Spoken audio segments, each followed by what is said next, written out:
Is there significance to the values of 369 and HEX? Well, if you want to get all metaphysical with it, you can look up what Nikola Tesla had to say about it. I just happen to like them, and it shows kind of close to exponential growth. And it's also lower than Bitcoin's inflation was when it was hitting 20K. It was about 3.89 then. So 369 just ticked a lot of boxes for me. It's about the only significance, really. I mean, if you look at the logo and you just assigned kind of like size units to how big each hexagon was, you could see like a 369 kind of spacing size kind of thing in there as well. There's a good synergy a lot of places. Richard, explain TShares to me like I'm retarded because I'm a little retarded. All right, Hunter Ward, I will. You have inflation, 3.69% per year max. Who does it go to? Stakers. Okay. Well, how do you divide it amongst the stakers? By how many coins they've staked.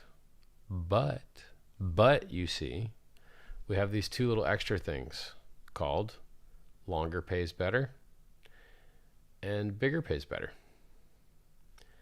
And the more important by far is longer pays better. And what it means is that, hey, you locked up your HEX, cool. But if you lock it up longer, then you get more credit, get more shares. And we also have a thing called share price. And we use that to simulate compounding interest. So the people that got in early, they got low share prices. The people that get in later, they get worse share prices. And so the earlier you get in, the longer you lock, the more you lock, the better you do, the larger a portion of the inflation that you receive. As it should be. Who deserves it more? The person who's early or late, the person that puts in a lot or a little, the person that delays gratification for shorter or longer. It's a very well designed system. And so TShares are just you locking up your HEX, which divides it by the share price. That gives you your TShares, and then you get your bonuses of longer pays better and bigger pays better. And then your percentage, the shares that you have, percentage of the total shares, is your percentage of the inflation that you earn. Just like a Bitcoin miner earns Bitcoin inflation, HEX stakers earn HEX inflation. You also get that same percentage of the other penalties. So if penalties that go to the staker class, you know, are 1 and you're 10% of all the shares, you're going to get 10% of the 1. So hope that explains it. So let me clarify some things. First of all, HEX is not proof of stake. It is a hybrid proof of stake, proof of work. We use proof of work on the Ethereum network for transactions, and we use proof of stake just for inflation. Because of that, it's more secure than Bitcoin. Bitcoin's had 2 inflation bugs where anyone could mint as many free coins as they want. One of them was executed on the network in 2010, and they had to roll the chain back because someone minted 184 billion extra free Bitcoin. The same bug, created in a different way, reappeared 2 years ago and was discovered, instead of being exploited, by a Bitcoin Cash developer and responsibly disclosed to the Bitcoin core development team. He could have minted as many free Bitcoin as he wanted as well. And why do we keep getting inflation bugs in Bitcoin?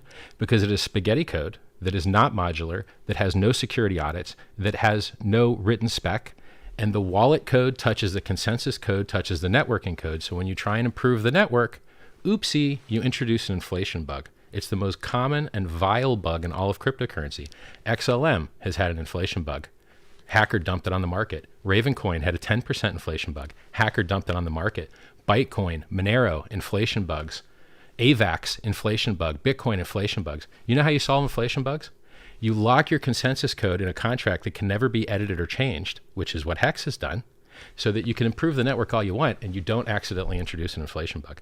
Bitcoin.org was hacked 2 months ago. Hex.com's never been hacked. The examples. just a question for you while we're on this. So I know that HEX is built on Ethereum, Yes. ERC20, so it's a layer 2 solution. Are you essentially suggesting not that a It's layer layer 2 one. solution is hybrid because it inherits the proof of work of Ethereum, or could you clarify that maybe for the Sure. viewers a little? You can only mint inflation if you had staked, and so inflation's proof of stake. But you can only also mint that inflation if you submit the transaction to the network, which requires proof of work.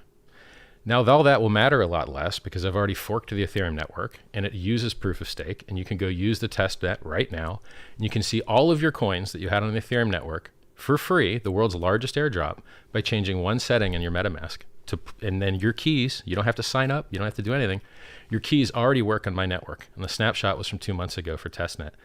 It removes all of that energy waste. It removes all of those negative externalities. It has higher throughput, lower fees.